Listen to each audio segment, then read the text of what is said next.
I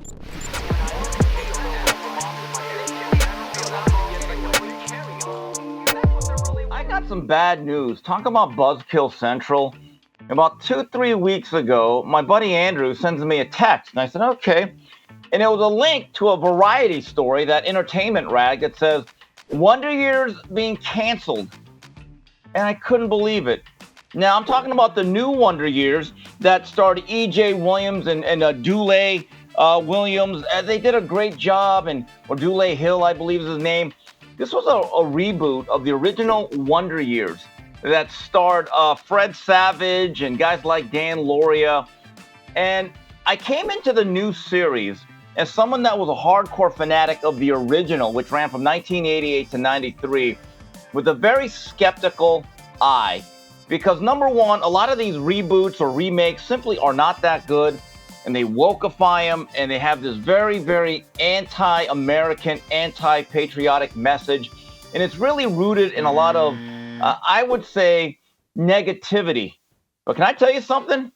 I absolutely loved the reboot of the Wonder Years, which is centered around a black family, the Williams family, in Montgomery, Alabama, in the turbulent 60s. I thought the show was funny. I loved the characters and the atmosphere and the mood. And look, we know that it was a tough time for a lot of people in that era, but they actually talked about the goodness of family, of having a structure, issue of integration and how people got along, the family dynamic. But it was also very pro-American, that, you know what, that the American experience that was lived through by different people wasn't always so bad. It always wasn't so hellish. In fact, there were a lot of good moments, and that there was a goodness to our country. And I really liked the father, Bill Williams. I thought he was the smoothest cat. He was a musician that was also a professor at the local university. They had the sister that was a little bit militant. The mother was perfectly cast. I believe that they nailed it, and it's a real shame that ABC only gave it 2 seasons. Now, with that being said, I want to look back at the original series, The Wonder Years.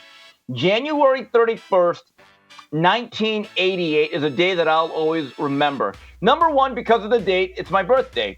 But that particular day was when Doug Williams put on the greatest quarter of football I've ever seen, as he became the first black quarterback to win the Super Bowl. The Redskins blew out the Broncos. And I'll never forget, they signed off, and ABC's, all right, we're going to premiere this new show called The Wonder Years. Looked kind of interesting, and I fell in love with that show, and I was hooked. And I can honestly say I've watched about every single episode multiple times. And who can forget when Winnie Cooper, when her brother died shortly after getting drafted into the Vietnam War. Classic scene where they're kissing each other when Man Loves a Woman comes on, and I said, wow, what a show. But over time, and as I've grown older, I've really come to appreciate the character played by Dan Lauria, and he played the father. And I thought he really captured the everyman spirit. And I talked to a lot of teachers back then in Montebello High School who grew up in that era as much younger people, and they said, Steve, that's what it was like to grow up in the late 60s, early 70s. They captured it perfectly. And I still remember a lot of the things that happened during the show, lessons in life that kind of applied to yourself about growing up, the coming of age. I still remember when Kevin Arnold quit the hardware job that he had at that local shop to work at the mall, and how he had regret. There was also the on-again, off-again relationship with Winnie Cooper. And I'll be honest, as I look back at the episodes now, I kind of say to myself, Kevin, Madeline is okay. You have a good option there. Maybe you ought to go for little Maddie. I don't know how old she was. I mean, it was TV. But again, I thought the show was absolute perfection.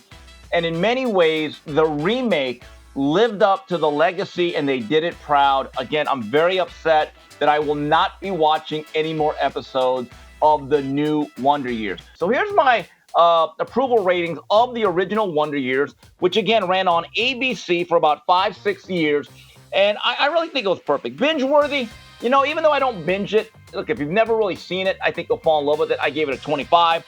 The cast and the acting, got to give it a 25. And I look back at it now, Dan Lauria may be the greatest father in the history of television. Really, I know that's a lot to say. There's a lot of great fathers. I think he'd be my number one draft choice.